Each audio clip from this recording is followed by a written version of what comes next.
जब केविन और जैक मिलकर लाश को उठा रहे होते हैं तब उन्हें पता नहीं चलता कि पायलट की जेब से एक मोबाइल फोन गिर जाता है। तभी नया शादीशुदा आदमी आदन चुपचाप उस फोन को उठा लेता है। उसकी पत्नी यह देखकर हैरान हो जाती है। आदन सफाई देता है कि यह पायलट की आखिरी निशानी है, शायद बाद में इसे उसके परिवार को लौटाया जा सके। इसके बाद आदन उसकी पत्नी से टॉयलेट जाने का बहाना बनाकर जल्दी से झाड़ियों में चला जाता है। इधर जैक और केविन पायलट की लाश को गड्ढे में रखते हैं, लेकिन 2 दिन के अंदर ही लाश सड़ने लगी है। बीमारी फैलने से रोकने के लिए केविन चाहता है कि दोनों लाशों को दफना दिया जाए, लेकिन जैक कहता है कि थोड़ा इंतजार करना चाहिए क्योंकि अगर रेस्क्यू टीम आ गई तो फिर से लाशें निकालनी पड़ेंगी। सख्त होती जा रही पायलट की लाश को देखकर केविन गहरी सांस लेता है। उसे अफसोस होता है कि काश उसने ऑपरेशन ही न किया होता। कुछ साल पहले उसने एक लड़की को दवा दी थी जिससे उसे एलर्जी हो गई और उसकी हालत और बिगड़ गई। लड़की के माता पिता ने केस कर दिया और केविन सब कुछ हार गया, जिससे उसका परिवार भी उसे छोड़कर चला गया। केविन की हालत देखकर जैक उसे संभालने की कोशिश करता है और कहता है कि अभी टूटने का समय नहीं है और पहले यहाँ से निकलने का रास्ता ढूंढना जरूरी है। जैसे ही दोनों वहाँ से जाते हैं,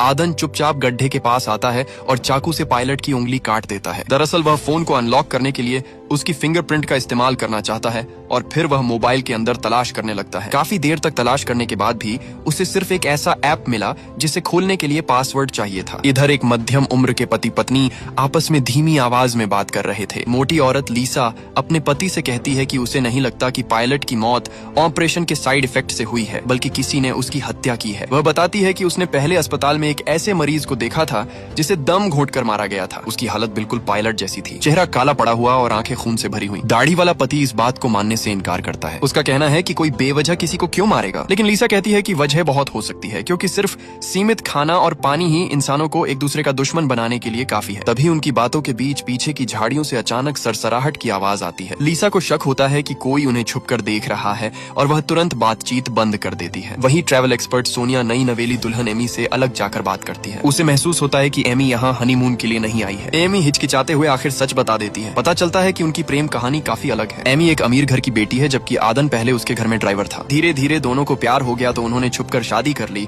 और परिवार से भागकर यहाँ आ गए। ये सुनकर सोनिया हैरान रह जाती है। उसे समझ नहीं आता कि क्या सलाह दे, इसलिए वह जाकर विमान के अंदर पड़े सामान को साफ करने लगती है। तभी दाढ़ी वाला आदमी एक लंबा बॉक्स देखकर दावा करता है कि वह उसका सामान है। उधर रेसलर कार्लोस को खाने की मेज के पास एक लोकेशन ट्रैकिंग डिवाइस मिलती है। जांच करने पर पता चलता है कि मशीन अभी भी काम कर सकती है, बस उसका एंटीना खराब है। अगर इसे किसी ऊंची जगह पर ले जाया जाए तो शायद बाहरी दुनिया को लोकेशन भेजी जा सकती है। ये सुनकर सबकी उम्मीदें फिर से जाग जाती है। तब पता चलता है कि कार्लोस के पिता इलेक्ट्रॉनिक्स रिपेयर का काम करते थे और वह मौके पर मौजूद तारों से एंटीना बना सकता है, लेकिन इस डिवाइस को पहाड़ की चोटी तक ले जाने में कम से कम आधा दिन लग जाएगा। इसलिए जैक कहता है कि आज रात यही आराम करते हैं और कल सुबह जल्दी निकलेंगे। लीसा बताती है कि उनके पास सिर्फ 11 बोतल पानी बचा है और खाना भी लगभग खत्म होने वाला है। ऐसे में सबसे जरूरी काम है सामान जुटाना। जैक सबको इशारा करता है कि दोपहर के आराम के बाद सब मिलकर जंगल की तलाश करेंगे, लेकिन उसी पल से अजीब और डरावनी घटनाएं शुरू हो जाती हैं। सबसे पहले आराम कर रही एमी को लगता है कि झाड़ियों में कोई चेहरा छिपा हुआ है। वह दोबारा ध्यान से देखती है, लेकिन वहाँ कुछ भी नहीं होता। उधर दाढ़ी वाले आदमी के साथ और भी अजीब होता है। उसके सूटकेस में रखी दिल की दवा अचानक गायब हो जाती है। अब उसके पास सिर्फ कुछ गोलियां ही बची हैं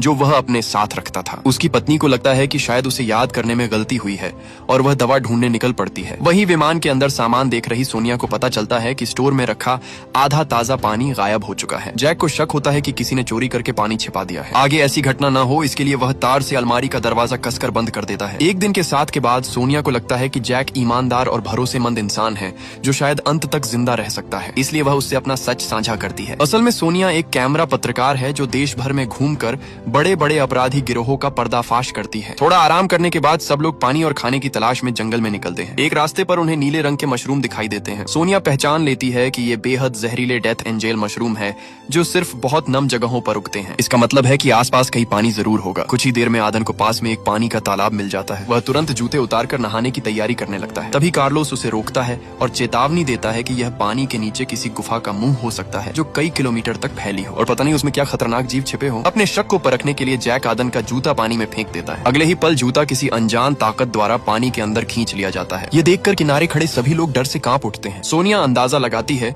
कि शायद यह कोई इंसान खाने वाली मछली की प्रजाति हो। तभी अचानक जंगल के अंदर से गोली चलने की आवाज आती है। सब लोग घबराकर उस दिशा में भागते हैं। वहाँ पहुंचकर पता चलता है कि दाढ़ी वाला आदमी शिकार कर रहा था। जो लंबा बॉक्स वह पहले लेकर घूम रहा था उसमें असल में एक लंबी शिकार वाली बंदूक छिपी थी। लीसा जो सालों से से एक होटल चलाती रही है तो हाल की घटनाओं के बाद खुद की सुरक्षा को लेकर गंभीर हो गई थी, इसलिए उसने हथियार का सहारा लेने का फैसला किया। दाढ़ी वाला आदमी भी उम्मीद पर खरा उतरता है। वह एक एक करके कई बंदरों का शिकार कर लेता है। उधर सोनिया पानी के तालाब से कुछ बोतलें भरती है और गर्मी से भाप बनाकर उसे डिस्टिल करती है, जिससे पीने का पानी पूरी तरह सुरक्षित हो जाता है। इस तरह पानी की समस्या फिलहाल हल हो जाती है। लॉजिस्टिक्स संभालने वाली लीसा उन बंदरों के मांस में टमाटर सॉस मिलाकर सबके लिए एक अलग तरह का खाना तैयार करती है। उसका पति बड़े मजे से खाता है, लेकिन अमीर घर की लड़की एमी के लिए इसे खाना बहुत मुश्किल होता है। खाना बर्बाद ना हो इसलिए दाढ़ी वाला आदमी अपना हिस्सा खत्म करने के बाद एमी का हिस्सा भी खा जाता है। जैक बस थोड़ा बहुत खाकर रह जाता है। तभी उसे ख्याल आता है कि ये बंदर का मांस आया कहां से है, और उसे अचानक कार्लोस के उस सूटकेस पर शक होता है जिसे वह हमेशा अपने साथ रखता है। उसे डर लगता है कि कहीं उसमें कोई खतरनाक हथियार तो नहीं है। सबको भरोसा दिलाने के लिए कार्लोस आखिरकार अपना सूटकेस खोलता है, लेकिन अंदर देखकर सब हैरान रह जाते हैं। उसमें सिर्फ एक साधारण सा मास्क होता है। हालांकि कार्लोस के लिए वह बेहद खास है, क्योंकि वही उसका रेसलिंग के मैदान में पहचान का प्रतीक है। उसके लिए मास्क खोना मतलब अपनी पहचान खो देना है। धीरे धीरे रात हो जाती है और सब लोग सो जाते हैं। सिर्फ दाढ़ी वाला आदमी बीच बीच में कराहता रहता है और उसे लगता है कि उसकी तबीयत ठीक नहीं है, लेकिन उसे यह पता नहीं चलता कि विमान के अंदर हल्की हल्की रोशनी चमक रही है। फिर एक काली परछाई झाड़ियों में जाकर एक सैटेलाइट फोन ढूंढ लेती है। जब वह उस फोन से कॉल बैक करता है तो किसी घर में रखा वैसा ही फोन बज उठता है। फोन उठाने वाली एक गंभीर चेहरे वाली महिला होती है। अगली सुबह अचानक आई चीख पुकार से जैक की नींद खुल जाती है। लीसा देखती है कि उसका दाढ़ी वाला पति जोर जोर से उल्टियां कर रहा है। डॉक्टर केविन घबराकर दौड़ता हुआ आता है और पहली नजर में अंदाजा लगाता है कि यह फूड पॉइजनिंग का मामला है। विमान के केबिन में कुछ उल्टी करवाने वाली दवाइयां रखी हुई थी। एमी तुरंत उन्हें लेने के लिए भागती है, लेकिन अलमारी तार से इतनी कसकर बंद की गई होती है कि वह जल्दी खुल ही नहीं पाती। बस इसी थोड़े से समय में दाढ़ी वाले आदमी को दिल का दौरा पड़ता है और उसकी सांसें थम जाती हैं। यह देखकर लीसा टूट जाती है और वह यकीन से कहती है कि उसके पति की हत्या हुई है। उसका कहना है कि जहर वही काला डेथ एंजल मशरूम है जो उन्हें कल मिला था। और हत्या का कारण भी साफ है कि सीमित संसाधनों के बीच जितने कम लोग होंगे, कातिल के बचने के मौके उतने ही बढ़ जाएंगे। अपनी बात को मजबूत करने के लिए लीसा यह भी बताती है कि पायलट की मौत भी दम घोंट कर की गई थी। डॉक्टर केविन कुछ समझाने ही वाला होता है, तभी लीसा को याद आता है कि उसने अपने पति के साथ पायलट की मौत पर चर्चा की थी। उसे यकीन हो जाता है कि कातिल ने उनकी बात सुन ली थी और उसी वजह से उसके पति को मार दिया ताकि वह सच उजागर न कर सके। ये सुनकर वहाँ मौजूद सभी लोगों के रोंगटे खड़े हो जाते हैं। अगर लीसा की बात सच है तो कातिल उन्हीं के बीच मौजूद है। उधर सोनिया बेचैनी के साथ वापस केबिन में जाती है। उसे अफसोस होता है कि उसने सामान वाली अलमारी को लॉक कर दिया था। जैक जोर लगाकर अलमारी को तोड़ देता है और अंदर रखी उल्टी कराने वाली दवा देखकर सोनिया को समझाता है कि उसे खुद को दोष नहीं देना चाहिए। वह कहता है कि दाढ़ी वाले आदमी को पहले से दिल की बीमारी थी, इसलिए दवा देने के बाद भी शायद उसे बचाया नहीं जा सकता था। तभी उसे कल के खाने का एक अहम पहलू याद आता है